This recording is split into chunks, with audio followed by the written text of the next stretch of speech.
Okay, so we were just talking about Murray in Love. Oh, Murray in Love is one of my all-time favorite shows on the Mary Tyler Moore Show. I mean, it really exemplified so many people in this country, so many guys, so many brown baggers that are in an office working next to a beautiful woman who really think they're in love with that woman. And I received more mail from this episode than anything in the 7 years that I ever did on the Mary Tyler Moore Show, Murray Slaughter. That these guys were in this, they felt they were in love with the person next to them or down the hall in the working area. And but Mary's speech about different kinds of love and all sort of clarifies it. It was a beautiful story where this guy wakes up, he's 45 years old, and he realizes he's in love with Mary Richards. Now what happens? You tell the boss, nobody helps, you know. They say, forget it. My wife knows a big actor, I don't want to mention his name. He was doing a movie. He came, this is true, this is real life. I just interject this. He came home, he said, I want to tell you something. I'm in love with my leading lady, I'm going to leave. And the wife looked at him and said, forget it. He forgot it, and they've been together 20 years since then. Mary Tyler Moore and Murray in Love, he exemplified so many guys. And I had no idea about it when we did it. You just do your show, you know, you just do your part and do it and hope it turns out right. But so many guys in this country, at least who corresponded to me, were in the same situation as Mary. And Mary helped them out. Mary helped them in that one speech of what she tells Murray about different kind. I love you too. And it was very powerful. And it was interesting to see that a guy really thought he loved this woman. After all, he spent more hours with her than he did with his own wife because of the working scheme. And how it all turns out, it's a happy ending. Well, there were sort of undercurrents of that crush all the way through the series. I think so. I tried to play that. There weren't very many moments to show, but I mean, even the fact that when in the piano teacher, the Barbara Barry one, he goes to Mary first before he goes to see her. What do you think? He wants advice. And she tells him. Then he stops at her house afterwards on the way home. You know, you don't do that unless you really care about this kind of person. And those writers that we had on that show were absolutely sensational. There was another episode called Mary's Three Husbands, where... Oh, was that the one where she fantasized? And she was Murray, I remember she and Murray, she was pregnant, and Murray had a big hair, he had a lot of hair, and he was a writer, and he was trying, they didn't have any money. It was one of those kinds of things. That was cute. You mentioned that, yeah. Is that the one we were all old, and they showed us many, many years later? I have a shot of that in our office.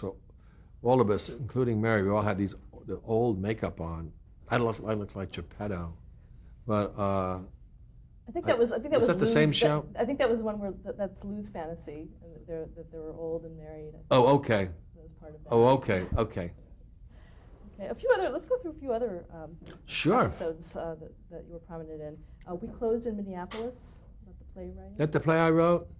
All I remember is I wrote the play, and I was very enthusiastic about it, and we did close in Minneapolis. I think Ted wanted to get involved in it somehow, and poor Murray lost again. You know, he just couldn't win. Murray Faces Life. His friend wins a Pulitzer. I remember something about it. I don't remember too much about it. There is the one, have you got the one there where it's the Teddy Awards? And it's a terrific one. For Murray, it was very good because the Teddy Awards are coming up. I think it was near our last season. And Lou said, I shouldn't tell you this, but I heard that you won the Teddy Award for the best writing for the... Wow! Can't wait to get there. And then we're having the annual Teddy Awards. And the announcer starts to announce who won for the best writing.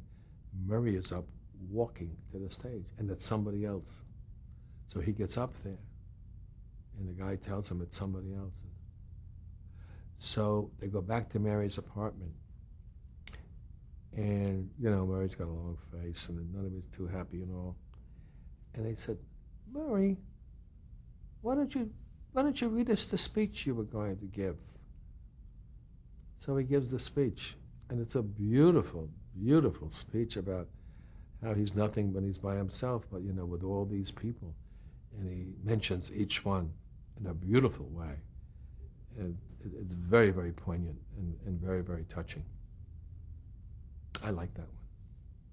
It sort of echoed sort of your own experience. Exactly. And I said, oh my heavens, even on the show I'm on, they won't let me win. You know what I mean? So, but that's, to be on the Mary Tyler Moore Show with all those people, those 7 years were extremely special. Let's talk a little bit more about Murray. What kind of preparations did you do for that role? Well, I got a haircut.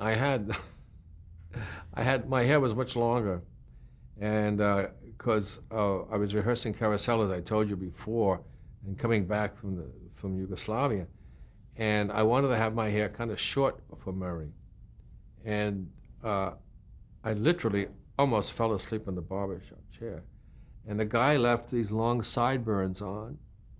So Murray had long sideburns, hair very close to his head, whatever hair was left, and looked terrible. I think, why did they let me go on? I mean, it looked so square.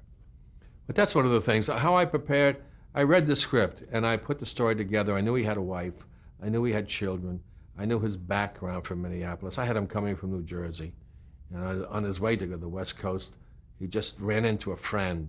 He said, we need somebody over at this WJM. And so he went and met the people and so forth, and he just started in. That he used to be I had him as a sports writer. And but he never got a chance to do that at WJM. And he sort of settled. And then he met Marie there, and that was his wife, Joyce Bulifant. And then they started having children, and he was just there. He was just there. He wasn't going anyplace else. But he had dreams, and he, like most writers, journalists, they want to write Pulitzer Prize novels and treaties of things, but Murray was just there. And what I tried to bring that was not there originally to the real Murray, the first Murray, the concept, he was kind of a flippant guy. He'd throw papers all over. He was very erratic, very emotional, and I can see when you were talking about, not there was, but if they had gone in a gay direction for this character, how flamboyant the character could have been. But I wanted to settle for heart. I wanted to have a real heart beating in him so that when all this, they wouldn't hate him when all these cynical things would come out. Because he spoke a lot for the audience regarding Ted, and with Sue Ann, she got a digs in, he and Sue Ann. And I always felt that the one thing I wanted to bring for him was a heart, that he would be liked, because he liked people, but that's where he is. A lot of people, let's say they aspire to go here, and they only get here, and they settle, because we make our own choices. And I've always believed, I told all of my kids to, on the carousel you go around, and they used to have gold rings you could reach for. And if you got a gold ring, you could have an extra ride. And I've always taught all of my children to reach for that gold ring, because it's better to try and not get it than to not try at all. A lot of my friends from college during the years who went on for teaching degrees instead of a professional degree, I used to get Christmas cards with really tears on them saying, oh, we wish we had stayed with it. I wish we had stayed with it. And then we do have those choices. And it's interesting the way careers evolve, and careers have these things about them, just like life. We learn more from being in the valley than they do when we're on top.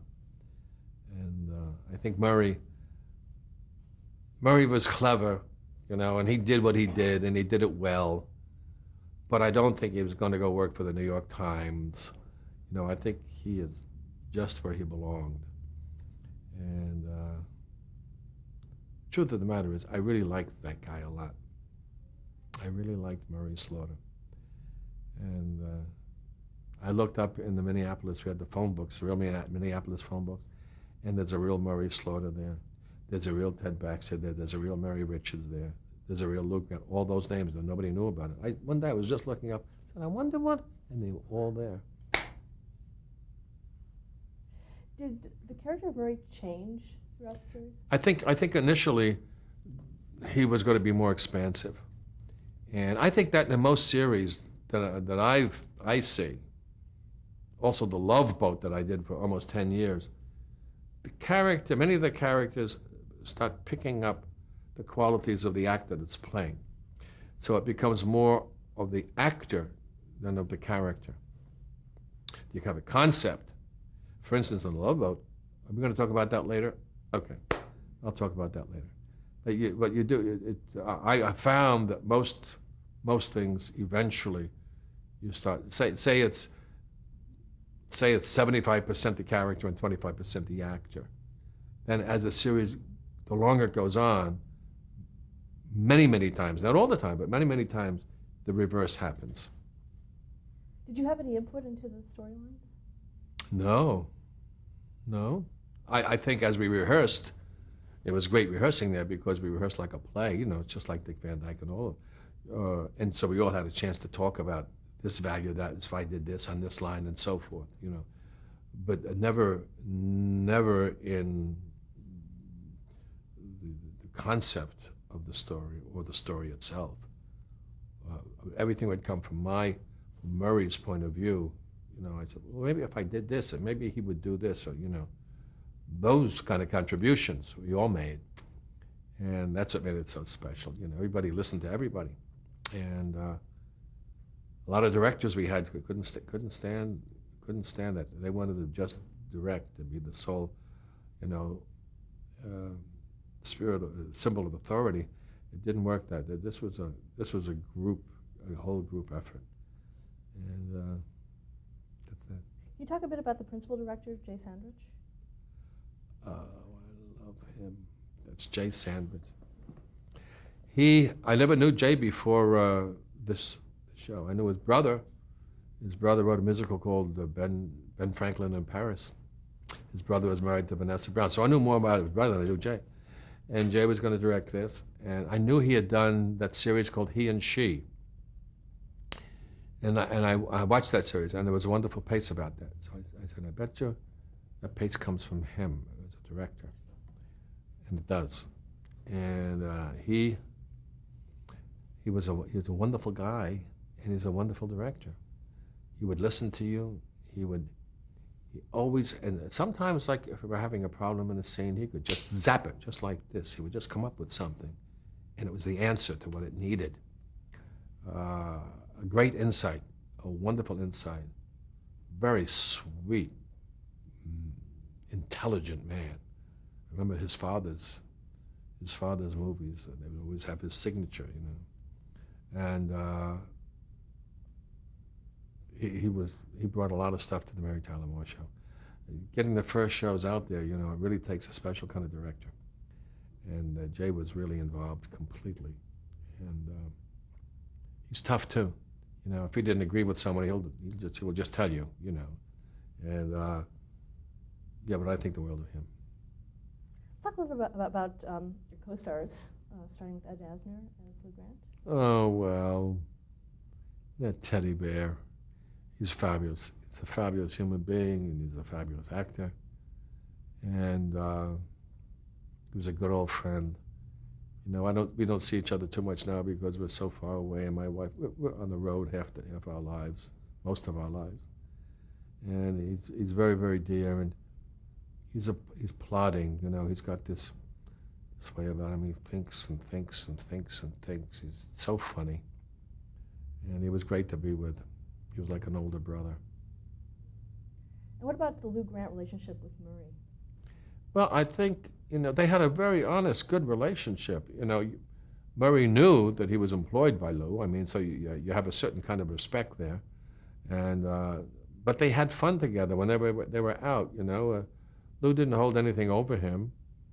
It was sort of like just peers, and you get people who work together got something special going. All those hours every day and so forth. And I was kind of sad when Lou got divorced because Priscilla Morell, she was such a wonderful actress. And of course she died some years after, but that gave Ed another opportunity, and then he and Sue Ann, some of those scenes are just, Ed is just fabulous, and Murray liked him. Let's talk about Sue Ann, played by Betty White. Sue Ann Nivens. Betty White, I have said this for some years, should be declared a national treasure. Betty White, when I first came out here in 1957, I think it was, she had the Betty White Show. And I was on the road on Barry Manilow's show just 3 years ago in Atlanta when I played the Fox Theater. And I came home one night and put on the television, and there was the Betty White Show.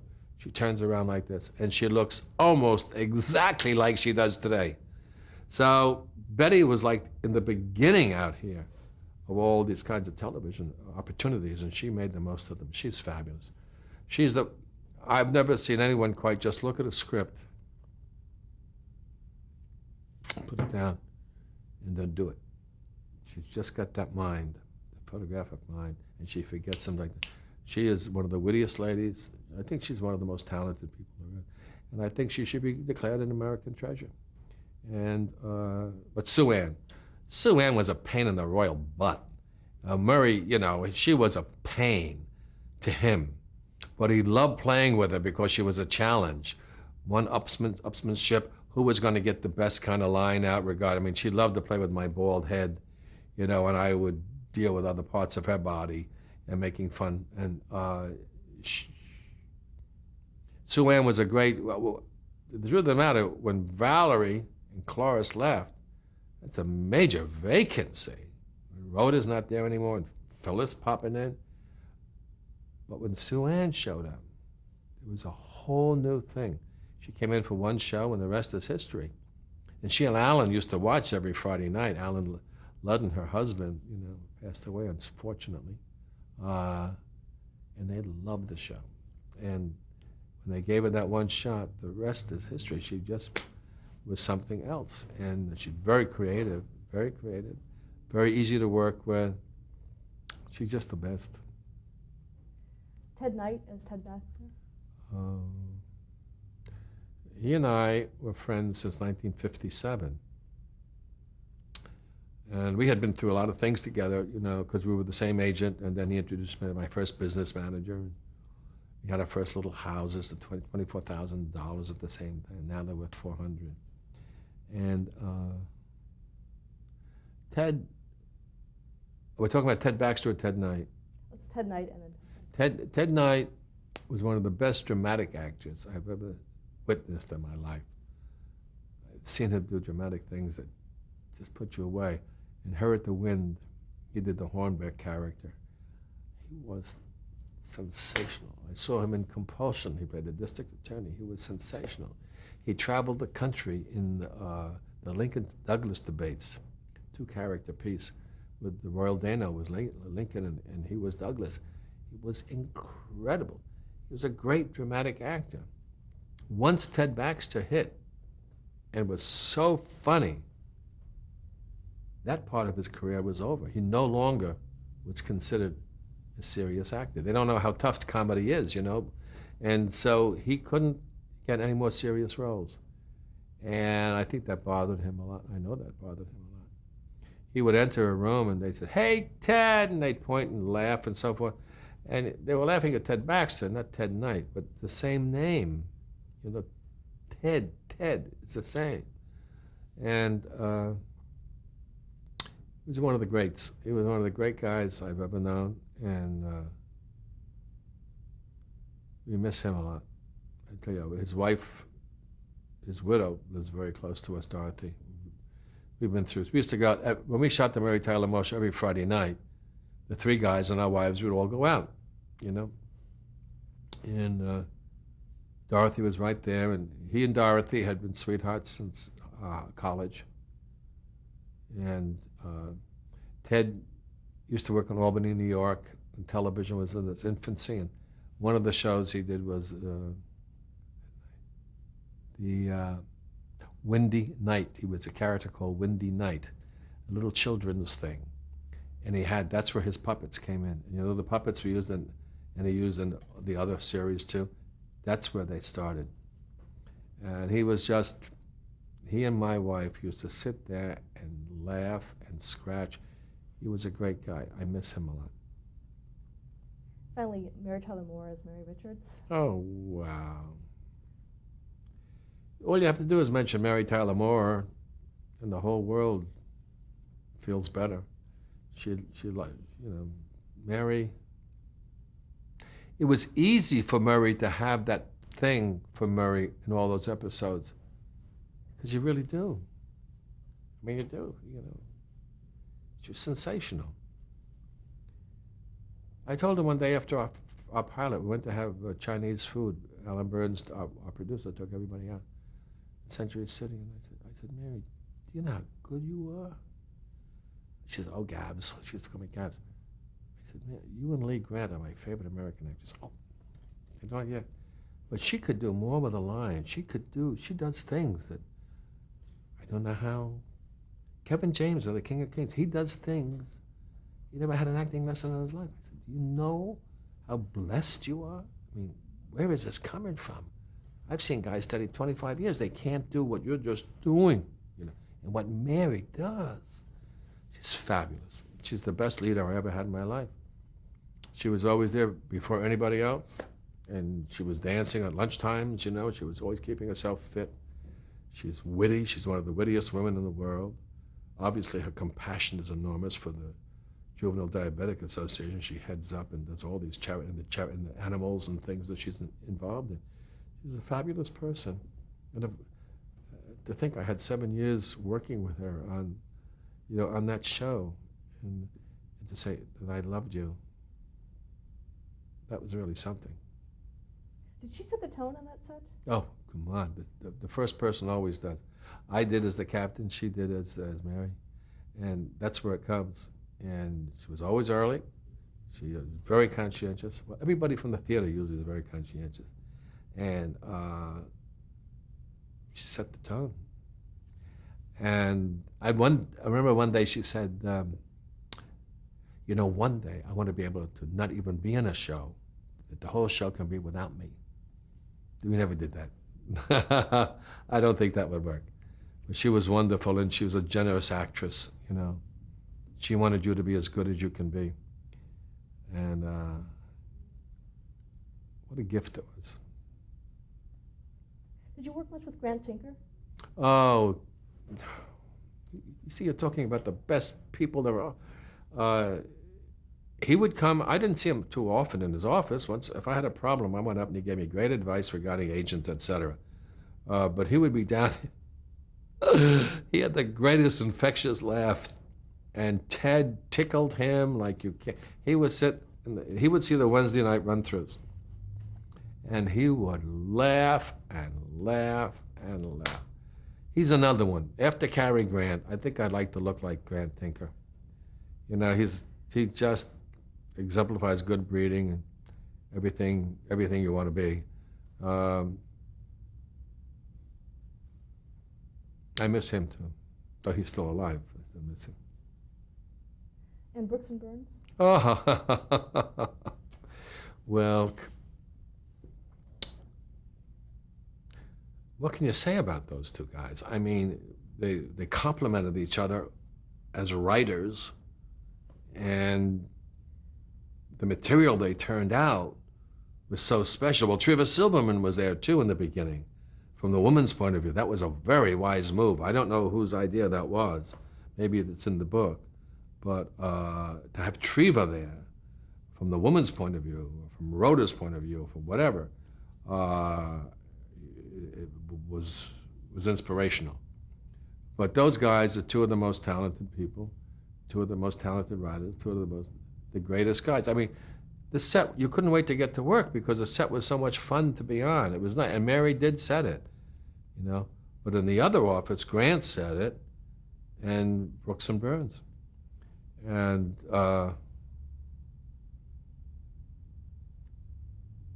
you know, I'm sitting here looking at you, and it's hard. That's not over, because when you start thinking about these people, everything starts happening all over again. And though you're now gray and older and all these things, it almost brings you back to some of those days when Georgia came on the show. You know, all of a sudden, a whole new color was added, and the brilliance of writing for her that way. You know, It was Georgia Engel. Georgia Engel, boy, and the whole staff. They augmented the writing staff every year, which is so wise, so wise. Brooks and Burns, the best. Let's talk about that final episode. When did you learn that the show would be over? We knew before. We knew quite before. In fact, before the year, the first show of the last season. We usually, before the show starts, we'd be introduced and we'd go, and then we wait. And we'd line up in back of Mary's door, and we'd run out. So I was standing next to Mary at that time, before the first show of the last season. And I said, Mary, I just want to thank you for this. Has been the greatest run and so forth. She said, oh, Gav, don't start now. She said, we have so many more shows to go. You know, I was feeling sad at the first. And so when we got to the last one, yeah, we knew it was going to be over. They told us. We knew. And the thing you remember so much about the last show, besides Vince Gardenia hiring Ted and letting everybody else go, what a great turn of events, was that big huddle. And it was Jim Brooks' idea. We were in rehearsal, we were all like that. He says, there's a Kleenex and something. And Jim said, go for it, go for it. He was very voluminous. So we all went like that, and it's become that movement has become classic. And it was very sad, I got to tell you. It was sad. Long way from Tipperary, and then Mary's last look, and then the lights went off. They had all kinds of things. I'm sure you've talked to people about, is Mary going to wind up with Lou Grant? That was one of them they talked about, and all the different kinds of things. But this was a great way to end it. I think the one thing, one of the many elements this show had was taste. Fabulous taste. And it was just plain funny and good. And I called it situation life. I didn't call it situation comedy, because life has everything in it, and this show had everything in it. And the last episode, it was really very tearful for all of us. Let's stop there to change the tape. Okay.